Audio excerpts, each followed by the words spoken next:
Doug, welcome to Pensée Sans Frontières. That's in French, and I guess it's Thinking Without Borders. Happy to have you here. Thank you for having me. I appreciate it.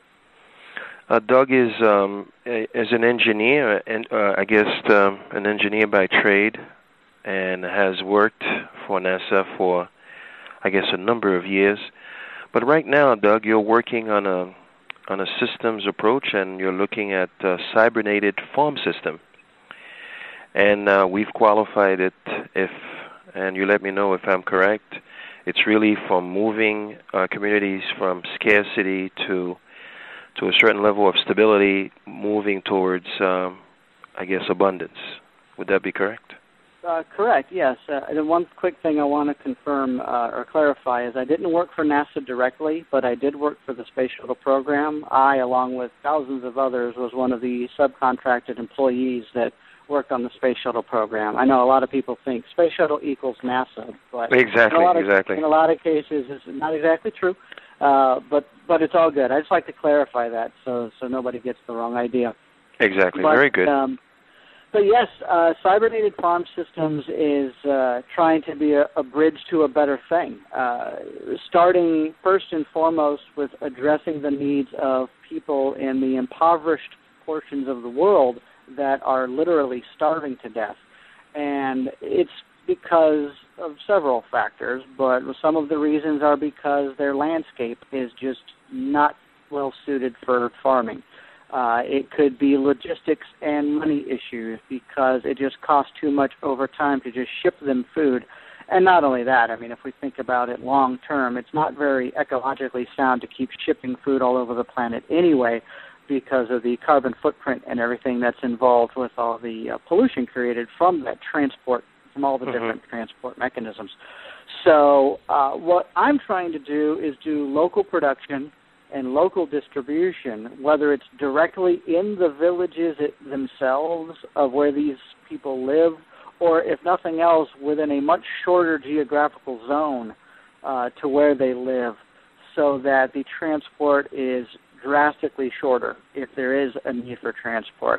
Ideally, my thought process is to get these buildings, these cybernated farm system units, in the villages themselves so these people can literally walk to the building and see what it's doing and know when the harvests are coming, and then when they are called upon to do the very small amount of human labor that would be involved, which is effectively just pulling plants out of the grow buckets. That's really all they have to do for the most part. Then that's the ideal situation. Even before we went into this, I wanted you to give the community an idea of the importance of energy, because you did a video, doc, that I thought was crucial and very, very well done. Was it Awakening? Yes, I've done a few videos. Awakening was the first thing I ever created as a venting mechanism. I had seen some other videos online that were old from like the 1980s. And I said, wow, it would be really nice if some of this information could be redone and updated to reflect today's statistics and basically get the concepts out there. I have some graphs in Awakening that aren't necessarily supposed to be attached to numbers.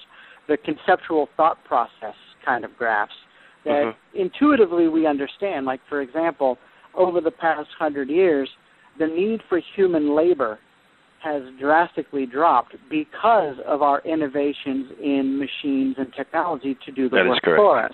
The whole notion of one machine doing the work of 50 people kind of concept. And most people today get that. That makes sense. Your cars are not built by 500 people hand-tooling every aspect of the car.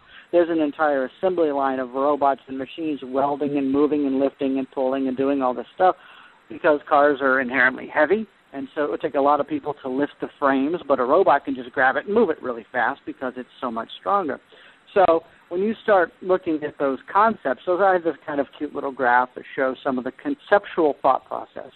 And it went through the history of, what we used to be as a human species, a very human labor intensive, sweat of your brow, strength of your back kind of society, to now a more mechanized society where it's more about the strength of your brain, not the strength of your brawn. Correct. So now we do want to keep up physical fitness. We want to make sure that we don't turn into gigantic, sloppy, fat bastards. Kind of like a la Wall-E, the movie Wall-E, where their entire society had gone so too much towards tech that they had floating chairs and became just gigantic puddles of fat. We don't want to go down that path. We want to make sure we have sound minds and sound bodies. One thing before you move forward, I want to impress on you is that the community that we're talking to is a community that is still living in that paradigm. So, and I want us to sort of, if we can mix the two factors, the factor of human labor, which is still huge labor intensive. The individual is really that 0.1 energy that is being exploited in Haiti, and that is why the community, that country has remained at a stable state, in its, not even stable, in this particular state, and in which it has degenerated much more than moving forward. And the other factor is the ability to use, to bring new energy, because in fact, this has been a country that had, in its very, what you would call from its independence in 1804, it had 80% of its land covered with trees. Contrary to today, less than 1.5% of the land mass is covered with trees, with 16% of it going towards desert kind of land. So what you're talking about is really for the industrialized societies that have gone from steam engines to industrialization and now technology, where the machinery that you're talking about. What do you speak to these people that are listening to the show, Doug, and be able to give them some sense of comfort in saying, this is where the transition needs to go, this is what we need to do? So you take it from there, if you may. Oh, sure, absolutely. And I address the energy thing is key. Energy is everything. Civilization, the advancement of civilization, is directly proportional to its harnessing of energy. So whether we used horses a long time ago, and now we can use solar and wind turbine systems to use electricity as the energy driving force for society. As goes energy, so goes society in many respects. Because of our kind of backwater social systems that we have in place, our socioeconomic and political systems that are still rooted in old world thinking, they haven't grown up and adapted with our new world energy capabilities, our ability to do more sustainably with less. So what I would say to all of the nations that are all of the peoples, I'm not even going to put it in terms of nations, I'll put it in terms of peoples, all of the peoples of the world that are currently in a bad state and wanting to move forward, it's the harnessing of clean energy systems and proper technologies through companies like what I'm starting, and I'm not the only one. There are other ones out there that are trying to do sustainable housing, sustainable construction, let's put it that way, I'll be more vague, sustainable construction practices that are more energy efficient, because it's not just about being able to make a boatload of energy. It's just as important to conserve as much energy as possible so that abundance paradigm is more readily accessed. You can't just make 1 billion joules of energy if you're wasting 1.2 billion, because your efficiency practices aren't up to date.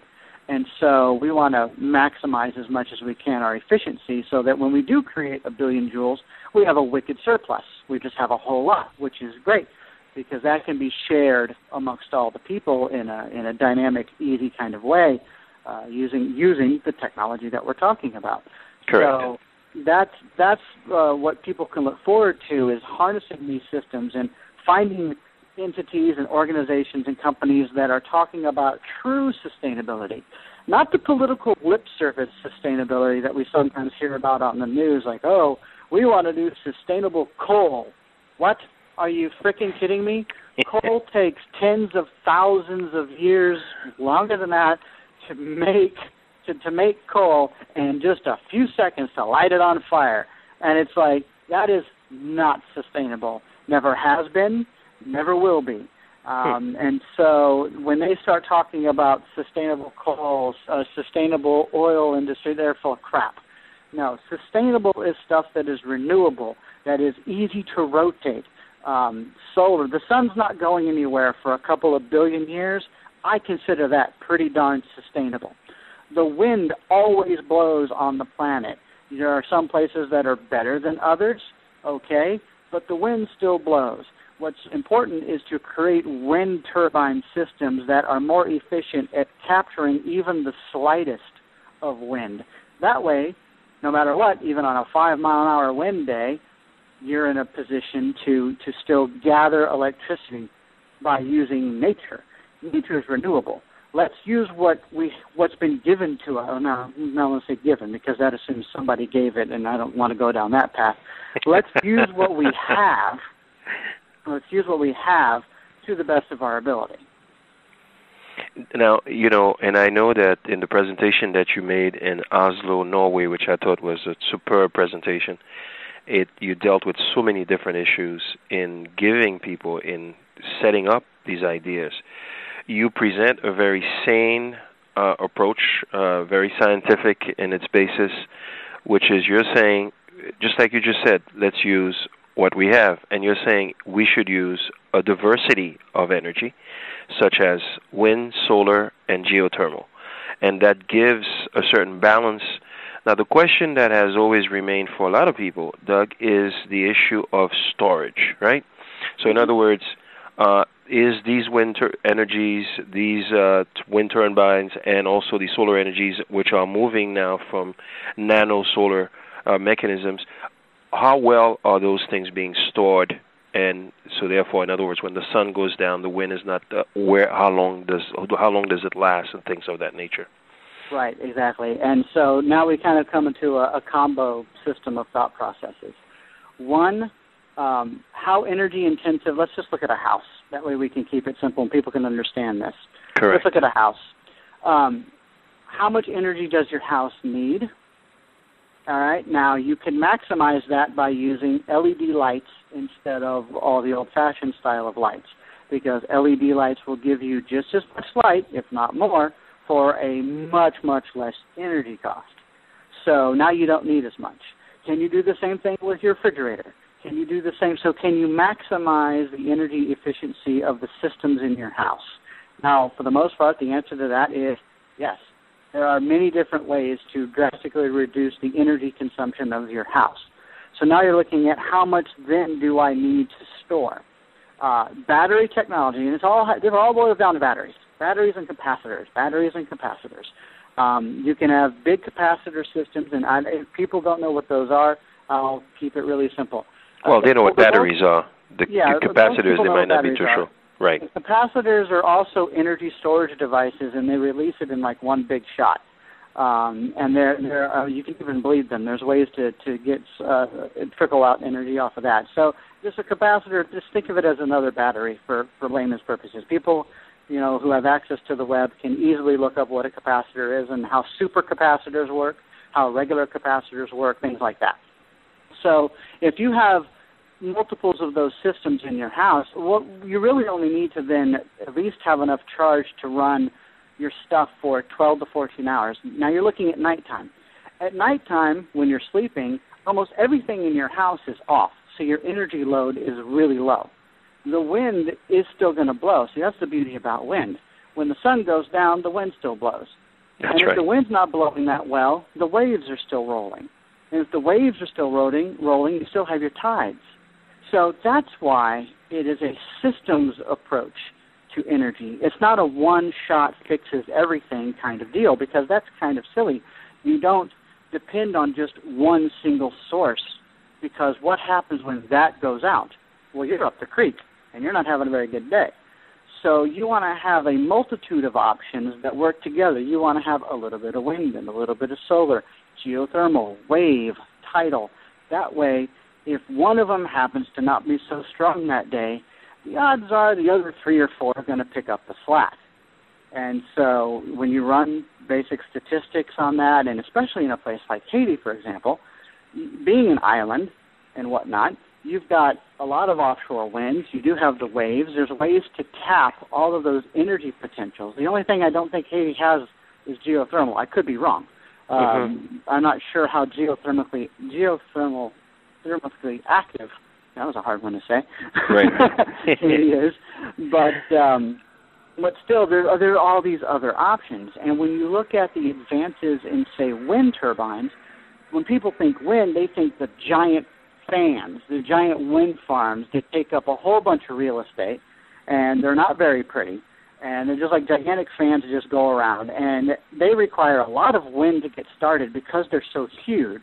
Right. And if the wind's not blowing hard enough, they just sit there and do absolutely nothing, which is ridiculous. It's a giant waste of resources if you've built this gigantic thing out of metal, plastic, and everything else, and it just sits there. So they have vertical axis wind turbines, which sit facing the other direction. They can be quite artistically made. They can be really beautiful. Some of them look really sexy. Just the way they design the curves and everything, it's a very pretty unit for generating electricity. And you put those on a pole sticking off of everybody's individual home or even offshore, the smallest amount of wind, we're talking 5 to 7 miles an hour, will keep this thing spinning. It will constantly generate electricity as long as it's spinning. Sometimes it'll spin slow and not generate as much, and sometimes it'll just fly, especially, I'm sure, when a hurricane comes. So there will be certain, devices that you would put on it to make sure that it doesn't overspin and break. Right. But the point is, you add that with the wave and everything else, now you have a dynamic energy system that can fuel all of that technology that you're going to use to improve the living conditions of everybody in that region. So you would see it also, from what you're explaining, you would see it as a decentralized system that is self-adaptable to the environment in which people are. So therefore, machines for densely populated areas would be dealing with this very specific area here, and in another area, less dense, less populated, would have a different approach. So something that is adaptable to the human condition, if you may. Yeah. We're not talking about a one-size-fits-all solution, which, unfortunately, politics today, people try to sell this one size, we're just going to have this one solution to solve all of our problems. Exactly. No, because people who live in the Swiss Alps are not under the same environmental conditions as people living in Haiti, as people living in the outback in Australia, et cetera, et cetera. Different climates, different regions, different, variables are involved. So you're going to want to custom tailor for that zone, for that region, to maximize the efficiency of that region. You might be using the same technologies, yes, the overall arcing technology, solar, wind, back to energy, solar, wind, wave, tile, but even your food production systems and all of those things would be custom to that zone to make sure that it's best fit for that zone. So highly decentralized and very much custom tailored to what's needed. So it's what you need is not just some blanket that is going to be, mostly efficient. We want highly efficient. So the energy that has been used, especially starting primarily with the United States, has been, which has transformed the world, has been oil. It's been oil-based energy in the machinery, in everything else, cars, houses, everything that we can think about, all the way down to consumer items. Now, the world has a grand opportunity with the knowledge that is available today, that all these underdeveloped and developing countries can begin to adapt these methods and really sort of prolong life. So what do you see as stopping these countries to start these things? Have you noticed, by the way, on a second leg, what Germany is doing and would like to do in the next 10, 15, 20 years? I don't know if you're aware of that as well. So that would be the second leg of that question in that sense. Well, if back to the Germany bit, if you're referring to the fact they want to completely get rid of all their nuclear plants to go clean energy in like the next 15 years to run. That is correct. Country, is that what you talk about? Yeah, exactly. I mean, there's a German town, I think it's in Germany, that generates 150% more energy than it actually needs, and so it feeds it back to the neighbors. Because every house has solar panels on it, they have wind vanes, they generate way more than they can actually consume, leaving all the lights on kind of stuff. And wow. So because of that, and that right there is a prime example of how things can be. And guess what? It's happening today. It's right now. There is no, oh, well, maybe in the future my grandkids. No. Today we can do it right now. It's already being done, but it's being done in like little pockets. And a lot of people just aren't told about it. They're not aware. And that goes to a whole different level of, ignorance and information control is really what that boils down to. And one of the things you just asked me, the leading question on this was, what would stop, say, Haiti from adopting these policies and growing and becoming an independent powerhouse? Not in a negative, violent kind of powerhouse way. Correct. In a positive, we control our own destiny, and we can now educate and enrich ourselves and enrich our minds and have healthy bodies and all the things that would make us amazing, positive human beings. Well, what would stop that from happening? Oh, gee, I don't know. Multi-million-dollar contracts that are designed to keep Haiti where it is.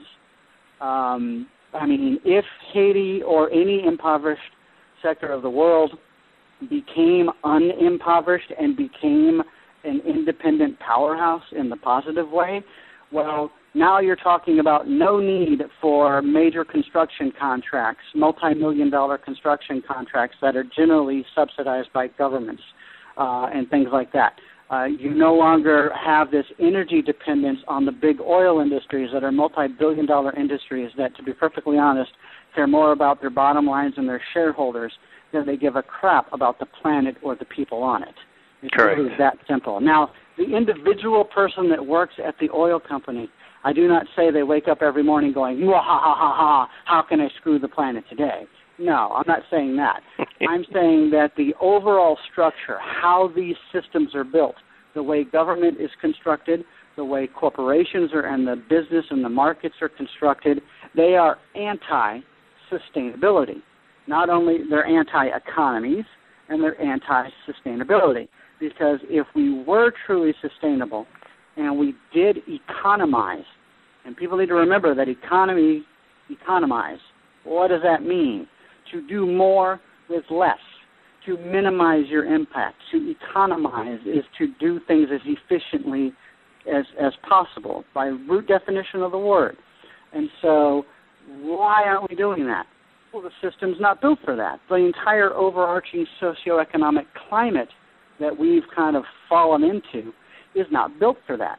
And the reason why, it's not some nefarious plot. It's just that, go back 2,000 years ago, and the world was a very different place. People thought it was invincible. I'm just a little bitty human on a gigantic planet. I can do whatever I want, and I'm not going to have an impact, as if the earth will exist forever no matter what we do. Well, wake-up call, yeah, we have an impact. And so everything that we do can adversely affect us if we don't do it the right kind of way. The problem is our social systems, our political systems are not designed for that level of sustainability. Because what if I had unlimited energy to where I knew my solar panel would last 50 years because the materials in it are going to be of the highest quality. So I at least have a 50-year lifespan on all of my energy systems. That means I'm generating clean energy constantly for 50 years. Who do I pay the bill to? Nobody. So there goes an entire industry, the entire multi-billion-dollar industry, which, by the way, pays a lot of money to have lobbyists go to Congress and different political figures around the world to make sure that the rules and the laws are set up in a way to benefit their company, and they fight anything that stops them or prevents them from making more money. So people really need to think about how the system is set up and then asks, well, gee, now it makes sense why that hasn't taken off that way, because it's constantly fight to be sustainable, even though people give it lip service. That is so aptly said, Doug, because you really hit everything there. We have our own set of cultural and value limitation. We reinforce as much as we can the system that's already established. And furthermore, the infinite growth paradigm is all about the bottom line. Let's go back to your technology, your approach, and what you look at Cybernated Farm Systems. Let's look at it. When do you think it's going to be ready to go? And then go back and share with the audience where you see that kind of an implementation and in terms of its multiplying the possibilities by doing a lot of these buildings, by giving these people opportunity to have something different. I know that you've configured it for a certain amount of people, so which means a community that is of 1,600, I think 12 to 1,600 people from what you said. That was the original concept. Things have changed since then. Okay, well, go ahead. Sure. The beauty about research and development, it's a beauty and a curse at the same time, or a blessing and a curse at the same time, is that when you test a hypothesis, it doesn't always come out exactly the way you want it. Exactly. You learn, and then you adapt and you change, and so I had to make some adjustments as to what I'm capable of doing. The bonus about this is the building is now looking more like at around 6 or 7 fruits or vegetables for about 700 people. Okay. That's the current thing. The key thing here is I've also dropped the costs drastically. So the cost per person, because we still run in a money world, and so you've kind of got to do things by those numbers because that's the system we're stuck in. And so the cost per person is still the same as what it was before. So I might be feeding less people, but it has not gotten more expensive per building. It's just the buildings have gotten smaller. It's a lot easier to manage when I reduce the size of the building and I reduced how many plants I put in it. And so that changed and actually made the building more efficient. Again, I'm trying to maximize efficiency without increasing the cost per person on these systems. And so that's what I've been able to do through the research that I've done. Give them an idea how you foresee this building functioning on a daily basis. These people come in. What are they doing on a daily basis to make this thing run? Okay. So the concept is this building is kind of a prefabricated farm building. It's aquaponic, which means it is a hybrid system of hydroponics, which is growing plants using water instead of dirt as the solution that holds the nutrients, and aquaculture, which is fish farming. And so it's a combination of fish tanks and plants. Now, the building is not designed to give a lot of fish to eat. That's not really its purpose. The fish volume is specific to nutrient for the plants. Yes, some fish will come out of it, but it's not really a fish farm per se. It's a food farm. And so these aquaponic systems will be set up inside this one building, and for the most part, 85% of the building runs itself. People don't have to do anything. We build it, we prime the pump, which is what I call it, priming the pump, which is basically putting in all the initial batch of water and seeds and yada, yada, yada, all the stuff for the building to be self-sustaining, and then you turn it on. And it'll start doing what it needs to do. The plants will start to grow. We will know the harvest cycles, and the computers will be able to manage that. Now, we're going to have like 1 or 2 people. That's how 2 people to basically feed 700 is the thought process. 2 people will go in every once in a while, maybe to trim some of the plants, get rid of any dead leaves, simple horticulture stuff. Because that's still necessary, especially if you want to maintain healthy plants.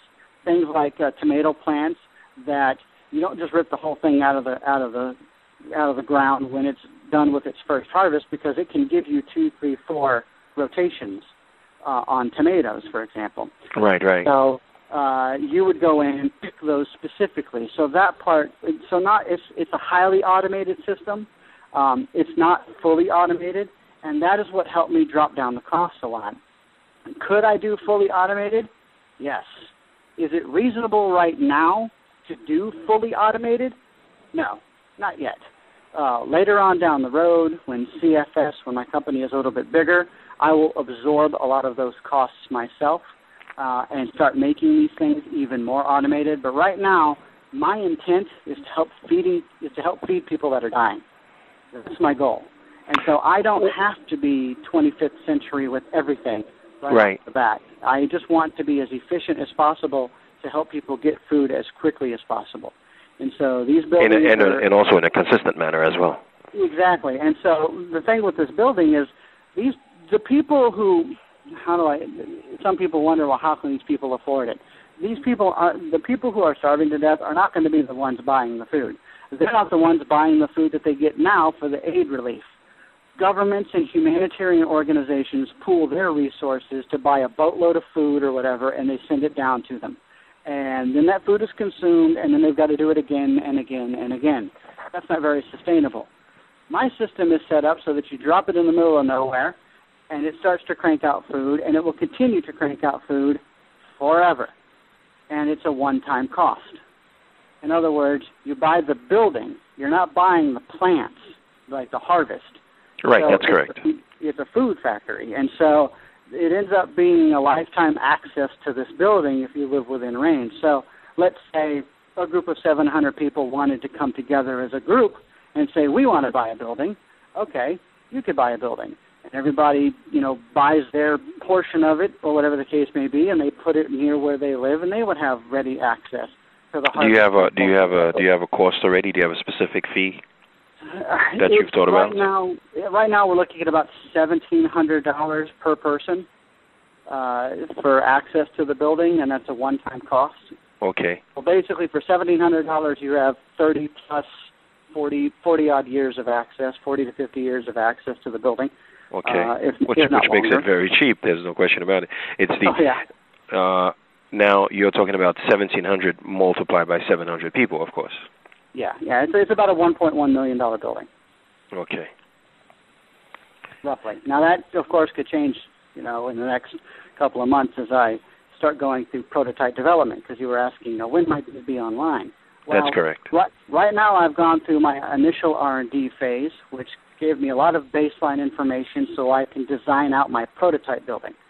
Now I need to build a prototype building. The prototype building is basically putting everything together, programming the software, and working out all the bugs, and making sure that everything flows the way we want it to, making sure that everything operates the way we want it to, things like that. Then once that's done, then I'll say, okay, now we know exactly what every building is basically going to look like, because it doesn't matter where you put these buildings, because they're climate controlled. They're self-sustaining internal systems. You only have to add certain levels of resupply, and they're very, very minimal. And that's covered by us. That's covered by CFS. And the amount of supply that's initially delivered is enough to last. The intent is to at least have a year's worth of resupply, so that they don't have to worry about that for quite some time, and they can get many, many harvests, the people being served, without ever having to worry about doing anything with the building. Wow, very nice, very nice. Last thing, Doug, because we've already gone way past our time, but the conversation has been very fruitful. It gives people a lot of food for thought. Excuse the pun. The issue is, the last thing is, I know you've done some work with the Zeitgeist movement, resource-based economy. Would you care to at least share your vision of that possibility, and what these communities that are listening, that are not even into, 19th century mode yet, and we're talking about 21st century stuff, and the possibility of the disappearance of money and everything else. So what is your vision of a resource-based economy, for instance? Ooh, there's a big one. Don't add any pressure. Yes, I am affiliated with the Zeitgeist movement to a certain degree. I ended up not intentionally, but became kind of a poster child for the movement because I'm an engineer and because of awakening and stuff like that. And people went, oh, wow, a guy who worked in the space program gets it. Well, yeah, it was really easy for me to get it, and I kind of explain it sometimes in my lectures. Space exploration is a resource-based economic model. That's really the only way you can operate if you were to be on the International Space Station or be on a moon base or a Mars base. All of the research that has ever gone into how to live on another world, if you look at all of the tenets, if you were to bullet point everything that they say we need to do, and then you look at what the resource-based economy says it wants to do, they're mirror images of each other. They're basically the same thing. It's just people think, oh, I have to be really sustainable if I'm on Mars. Well, why can't you be really sustainable here on Earth? Why is that different? It's not, actually. And so as a space exploration geek, somebody who's loved this my entire life, and was fortunate enough to get a degree that allowed me to play with the space shuttle and work with space exploration and talk to amazing people and learn and network, that it wasn't unrealistic to look at the RBE system, the resource-based economic system, and say, yeah, that's where we're going. And the reason why we're going there is because of the innovations we have developed. Now, monetary system fanatics, lovers of this system, will say, yeah, it was the monetary system that developed those technologies, so we're going to have it forever. Anybody who says that is ridiculous. Nothing lasts forever. Even the sun's going to expand and suck up the Earth in a couple of billion years. Even the Earth isn't going to last forever. So think about why money was needed, why it was used, what purpose did it serve, and it did. It served a legitimate person. I have no problems with the monetary system that got us to this point. My problem is hanging on to the monetary system in light of the fact that now, based on what we know, it causes more problems than it solves. And the moment you cross that line is the moment you need to look at alternative options for doing something. And we have developed into what will be the resource-based economic model. Now, I don't know if it will be how we think it will be. It probably won't. What the Venus Project says, I'd say not all of it's going to manifest the way they say. What the Zeitgeist movement says, not the same. What open source ecology and many other groups around the world. But the key thing is this. It's still all about sustainability. Every group still has the same overarching concept. We need to be more sustainable. We need to be more efficient to help ourselves and the planet so we can break these detrimental cycles of fighting each other over stuff that we could create in abundance, which would eliminate the need to fight in the first place. That's the thought process that we're moving towards. And these younger generations of like my age and below get it, because they're born into a system that has this technical capability, and instant access, open source information, open source sharing of thought also can mean open source access to food, shelter, water, clothing, all the things you need for the basic necessities of life and to live comfortably. That is not that far of a leap anymore. 50 years ago, people would have thought you're nuts. Today, it makes a whole hell of a lot of sense. Douglas Mallette, this has been very good. We really appreciate it. And again, watch for his system. It's Cybernated Farms Systems, adaptable to a changing world with new values. Doug, this was really good. I really appreciate it. I would love to have you back for you to come and talk to people about space, and which is where we are. We're going. We're in space ourselves, so why not know what's around us? Absolutely, sure, anytime. Thank you very much, Doug. Have a very good afternoon. Thank you, sir. Appreciate it. Everybody be well. Take care.